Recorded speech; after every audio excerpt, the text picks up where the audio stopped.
찬양대의 찬양을 하나님께서 기뻐 받으신 줄 믿습니다.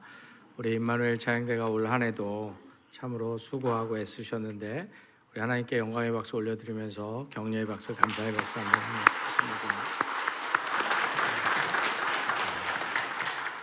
우리 옆에 분과도 인사하겠습니다. 한 해 동안 정말 수고 많으셨습니다. 네. 한 번 더 인사하겠습니다. 예수님 덕분에 행복하시기 바랍니다.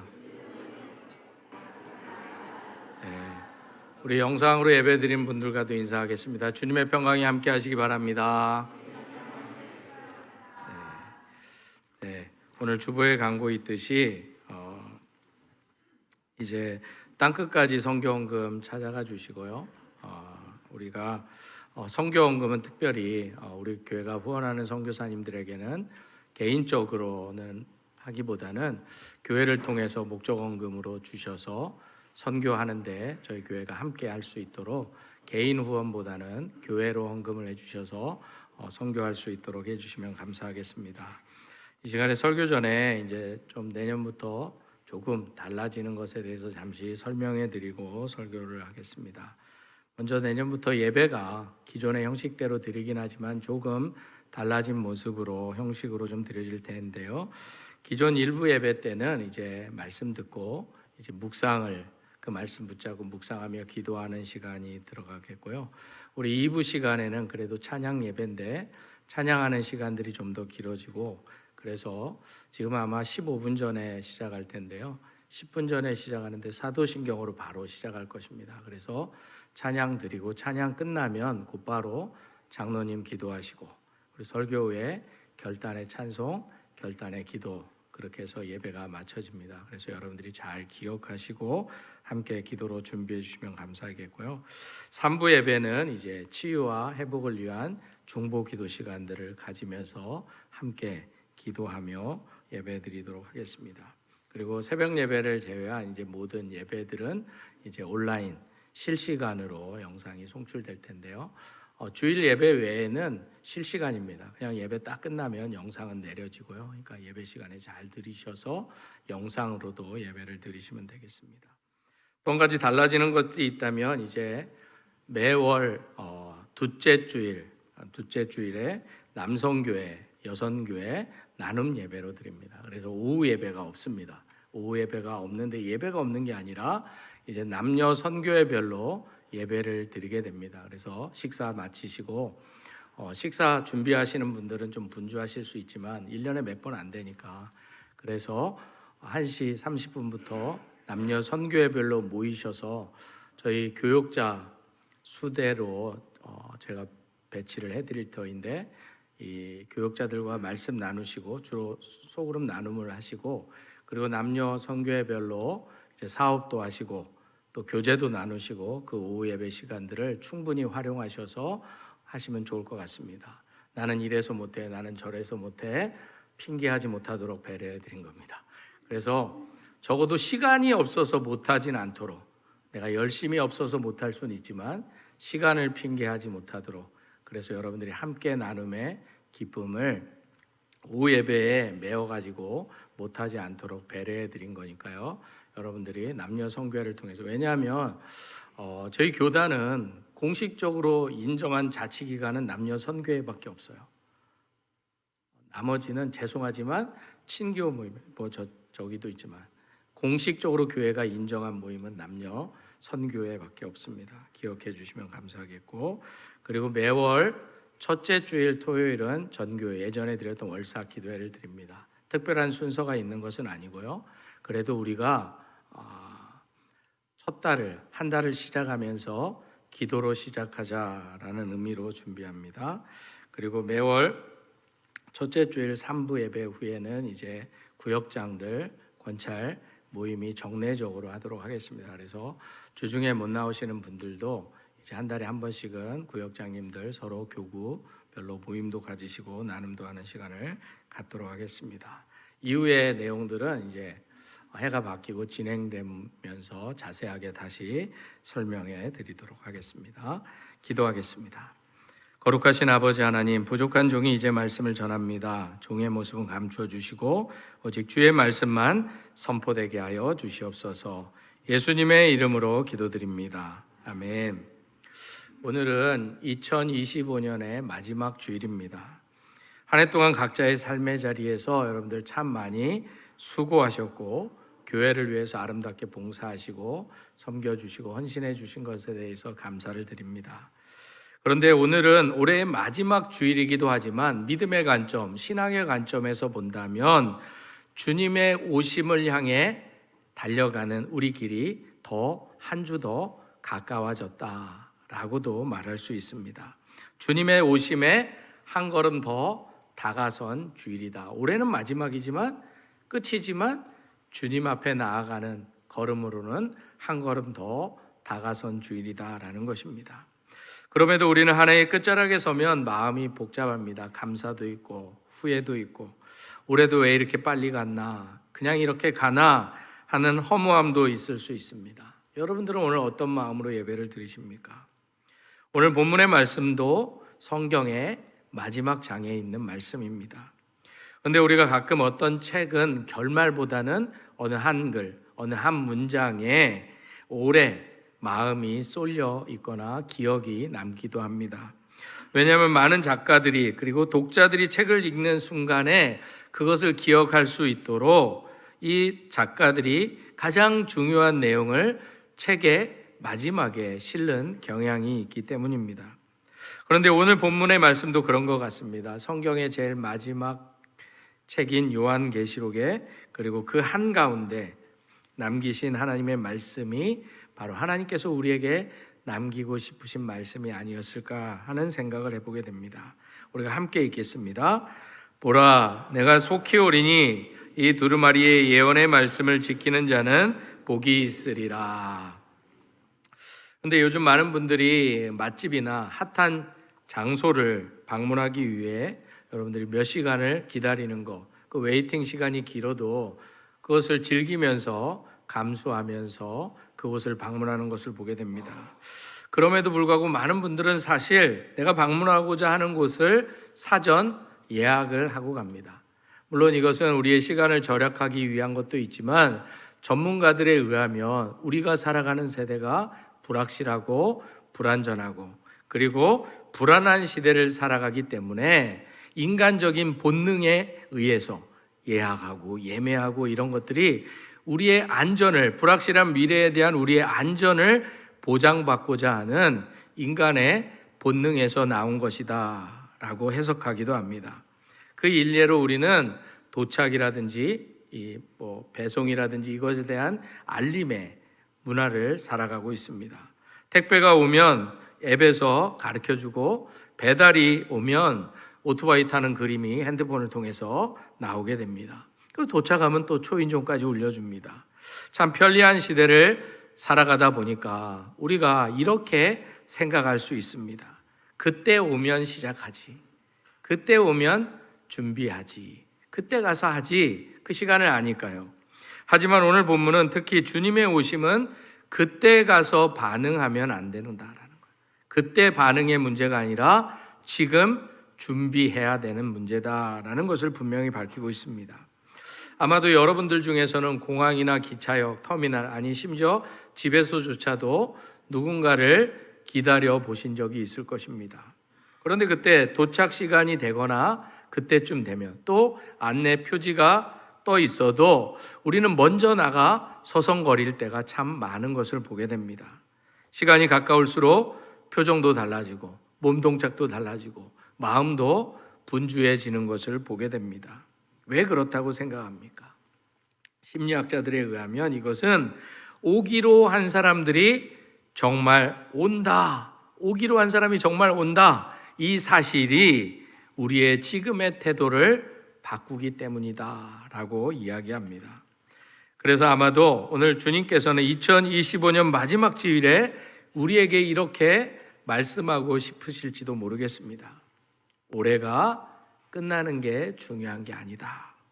역사는 끝을 향해 나아가고 있고 나는 반드시 다시 온다.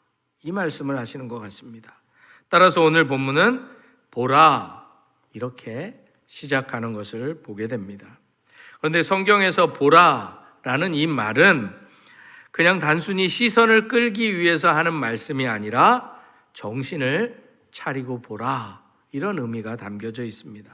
다시 말하면 지금 혹시 너희가 놓치고 있는 것이 무엇인지를 지금 살아가는 지금 현실을 직시해서 보라 이 말이 함축되어 있다라는 것입니다. 그리고 오늘 본문은 계속해서 말합니다. 내가 속히 오리니 라고. 여기서도 속히도 달력의 시간만을 말하는 것이 아니라 반드시 꼭 이라는 내용이 담긴 하나님의 선언입니다. 따라서 여기서 속히 오리니라는 뜻은 주님의 재림을 뜻합니다. 그런데 이 재림은 단순하게 언젠가 일어날 수도 안 일어날 수도 있는 사건이 아니라 속히라는 단어가 보여주듯 반드시 이루어 주실 하나님의 약속이다라는 것입니다.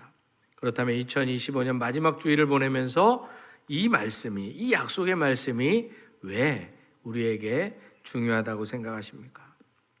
사실 우리는 연말이 되면 한 해를 돌아보기도 하지만 올해 잘못했으니까 내년에는 더 잘해야겠다. 그러면서 늘 새해에 새로운 계획을 세우곤 합니다. 그런데 믿음이 있건 믿음이 없건 간에 우리가 여기에서 한 가지 오해하는 사실이 한 가지 있습니다. 그것은 바로 그 계획을 내가 세우고 내가 결정할 수 있다고 생각한다라는 것입니다. 그런데 문제는 우리가 그렇게 세우고 결정한 그 결심도 흔들리고 그 계획도 자주 바뀌게 된다라는 것입니다. 그래서 오늘 말씀에 비추어 보면 내가 내 인생, 내 계획을 결정하고 선택할 수 있다는 것은 잘못된 생각이다라는 걸 밝힙니다. 바로 왜냐하면 내가 내 삶을 결정할 수 있는 것이 아니라 주님의 오심이 우리의 삶을 결정하기 때문이다라는 것을 오늘 말씀하고 있습니다. 그래서 무엇보다도 주님이 다시 오신다는 이 사실이, 이 믿음이 우리가 무엇을 붙잡고 살아가야 되는지를 말씀해 준다라는 것입니다. 이 시간 여러분들 중에 2025년도 올 해를 되돌아볼 때 삶이 무너졌고 아픔과 고통이 있으셔서 그래서 특별히 잃어버린 게 누리고 가지지 못한 것들이 많다라고 생각하는 분들이 있다면 주님이 여러분들에게 들려주신 이러한 음성을 들으셨으면 좋을 것 같습니다. 그렇다고 다 끝난 게 아니다. 나는 반드시 다시 온다. 이 음성을 여러분 모두가 들을 수 있기를 바랍니다. 그래서 잃어버렸던 그 자리에서 다시금 세워져서 새로운 해를 맞이하는 여러분들이 되시길 바랍니다. 반대로 2025년 올해를 되돌아볼 때 참 나는 많은 것을 얻었다, 많은 것을 가지게 되었다, 일이 참 잘 되었다라고 생각하는 분들이 계신다면 여러분들 또한 주님의 음성을 들을 수 있기를 바랍니다. 그게 전부가 아니다. 나는 반드시 다시 온다. 우리가 지금 가진 것, 누리는 것, 그거 영원하지 않다. 이 주님의 음성을 들을 수 있기를 바랍니다. 왜냐하면 세상은 늘 이 마지막에 연말에 끝을 말하면서 두려워하고 아쉬워하기 때문입니다. 올해 살아온 길이 내 인생을 결정하는 것인가? 이것으로 내 인생 끝나나? 그렇게 세상은 걱정한다라는 거예요. 심지어 오늘 예배를 드리는 우리조차도 성탄절을 보낸 지 불과 며칠 지나지 않는데도 한 해가 지났다. 여기에 우리의 생각이 꽂히는 경우가 많습니다. 주님이 오신다는 믿음은 벌써부터 희미해져 갑니다. 성탄은 이미 오신 예수님, 다시 오실 예수님을 기대하는데 우리는 성탄절이 끝난과 동시에 새로운 해는 기대하는데 다시 오실 주님은 성탄절이 돼서야 기다린다라는 것입니다. 그러나 교회는 우리의 믿음은 끝을 이야기할 때 소망을 바라볼 수 있어야 합니다. 왜냐하면 성탄 축하 예배 때 말씀드렸듯이 우리 삶의 끝에는 하나님이 이 땅에 오셔서 인간의 몸으로 사람 되심을 통해 이루어 주신 임마누엘의 약속이 우리에게 있기 때문입니다. 그리고 무엇보다도 마지막 주님의 재림 때에는 주님이 반드시 우리와 함께 하시겠다는 그 약속이 지금과는 다른 방식으로 바로 직접 우리 눈앞에서 우리 곁에서 영원히 함께하여 주시기 때문입니다. 그래서 오늘 본문도 우리에게 이렇게 말씀합니다. 이 예언의 말씀을 지키는 자는 복이 있으리라. 이 두루마리의 예언의 말씀을 지키는 자가 복이 있다라고 말씀합니다. 여기서 중요한 말씀은 지키는 자, 여기에 있습니다. 단순히 아는 자가 아니라 지키는 자가 중요하다라는 거예요. 말씀을 지킨다는 것은 그래서 단순히 도덕적, 윤리적인 것을 이야기하는 것이 아닙니다. 바로 말씀이 내 선택의 기준이 된다라는 것입니다. 저를 따라서 한번 할까요? 말씀이 내 선택의 기준이 됩니다. 그러니까 내가 말씀을 지킨다는 것은 그냥 말씀을 지킨다는 수준이 말로만 아는 것이 아니라 그 말씀이 내 선택의 기준이 됩니다라는 거예요. 그래서 우리가 때로는 손해를 봐도 정직을 선택하는 이유가 바로 이것입니다. 우리가 외로워도 거룩을 선택하는 이유가 바로 이것이다라는 것입니다. 우리가 기분으로 하는 것이 아니라 주님으로 그리고 주님의 사랑으로 섬기려고 애쓰는 이유가 바로 이것이다라는 것입니다. 이것이 무엇입니까? 바로 이것이라고 했는데 이것이 무엇이냐라는 거예요. 바로 그 이유는 주님이 다시 오신다. 이 믿음 때문에 우리가 그렇게 살 수 있다라는 것입니다. 왜냐하면 우리가 주님 앞에서 결국 다 드러날 때가 있기 때문입니다. 그래서 독일의 보네퍼 목사님도 믿음과 순종의 관계를 이렇게 날카롭게 이야기합니다. 믿는 자만이 순종하고 순종하는 자만이 믿는다. 함께 읽어볼까요? 믿는 자만이 순종하고 순종하는 자만이 믿는다.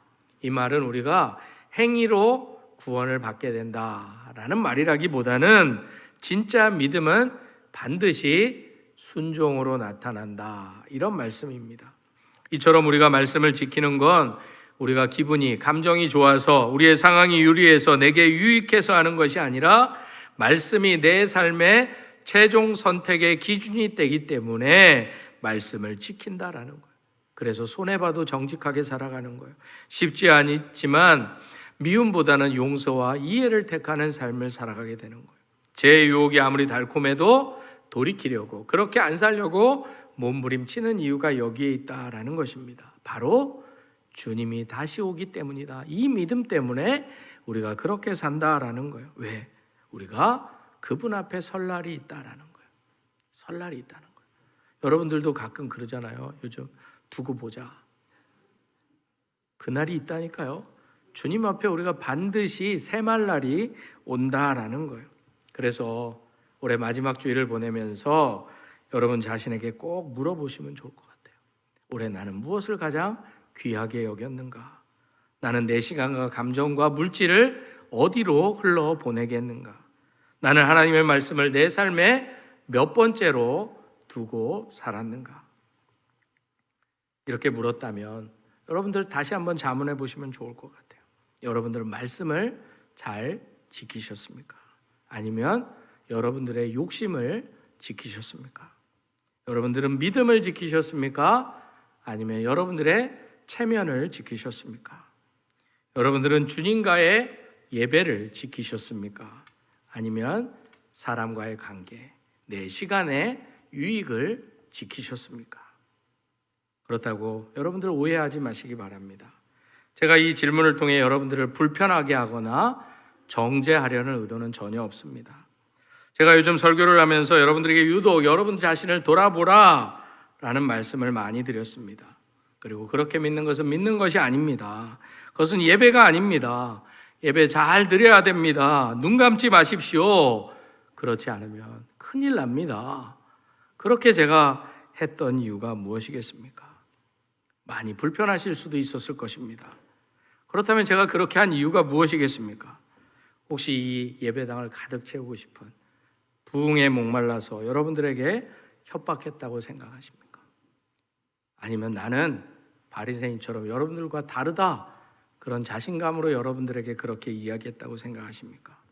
죄송하지만 사실 저는 부흥을 싫어하지는 않지만, 그리고 부흥을 싫어하는 목사도 없지만, 그리고 그런 교회도 없지만, 저는 사실 부흥보다는 복음에 미치고 싶은 목사입니다. 그래서 저는 목사가 아니면 다른 것을 하고 싶었지 예수님이 싫은 적은 없으셨습니다. 예수 믿는 것에 대한 회의는 없었습니다. 그러니까 제가 목사 되기 싫었다고 하니까 다 나쁜 눈으로 쳐다보는 분들도 많은데, 저는 목사 말고 다른 것을 통해서 하나님 앞에 영광 돌리고 싶었던 거지 목사가 싫었던 건 아니에요. 목사 되기가 싫었던 거지. 왜냐하면 저는 예수님 때문에 행복한 사람이 될 수 있다고 굳게 믿는 목사이기 때문입니다. 아무리 힘들고 어려워도 주님 생각하면 다 이길 수 있다고 굳게 믿는 사람이기 때문입니다. 사실 저도 이 강단에 설 때마다 여러분들에게 여러분 마음에 드는 말, 여러분 듣기 좋은 말, 여러분들에게 부담 주지 않는 말, 그런 설교하고 싶은 유혹들이 저라고 없지는 않습니다. 그런데도 어느 권사님이 저에게 이야기했던 것처럼, 목사님 맞는 말씀인 것 같은데 왜 자꾸 혼난다는 생각이 들죠? 왜 자꾸 부담스럽죠? 그리고 제가 이렇게 이야기할 때마다 집에 가면 우리 아내가 가슴이 철렁 내려앉는데요. 내가 그렇게 얘기할 때마다. 그런데 포기가 안 돼요. 포기가 안 돼요. 많은 분들이 참으로 존경스럽고, 그리고 제가 목사인데도 부끄러울 정도로 교회를 위해 열심히 봉사하고 헌신하고 계시는 거, 제가 다 표현을 못해서 그렇지 저도 잘 알고 있습니다. 아마 주님은 더 잘 알고 계실 거예요. 그런데 제 인간의 연약함 때문인지 하나님 앞에 참 두려울 때가 많이 있습니다. 내가 부족해서 그런 거 아닌가? 제가 부족한 거 저도 잘 알고 있습니다. 그런데 저 때문에 여러분들의 신앙이 자라지 못하면 어떨까? 이런 두려움과 떨림이 늘 제 앞에 있다라는 거예요. 그래서 하나님 앞에 매달릴 수밖에 없다라는 거예요. 왜 그럴까요? 왜 그럴까요? 여러분, 오늘 마지막 주일에 한번 협박이어도 좋으니까 한번 생각해 보시면 좋을 것 같아요. 오늘도 주보에 계속적으로 금요기도에 참석하여 교회와 나라와 민족을 위해서 기도해 달라고 해도 내 문제가 아니면 여러분들 나오지 않잖아요. 가끔씩 신방을 하다 보면 전에는 예배를 열심히 드렸다라고 말씀하시는 분들이 계십니다. 그것도 참 중요해요. 그런데 오늘이 더 중요하다라는 것입니다. 처음 신앙할 때는, 신앙생활할 때는 지금보다 더 형편도 어려웠고 주님을 알아간다는 것이 참으로 힘들었지만, 그럼에도 불구하고 그 은혜에 감격하여 기쁨으로 예배드리지 않았냐라는 거예요. 그래서 주님 없이는 살 수 없을 것 같았는데, 이제 믿음도 자라고 신앙의 연수도 늘어나고 조금 살만해졌으니까 예배하는 시간보다, 주님을 찾는 시간보다 내가 믿는다고 착각하면서 내 믿음을 더 신뢰하고 있지는 않냐라는 거예요. 그렇다고 제가 예배의 자리 빠지지 말고 나오라는 이야기가 아니에요.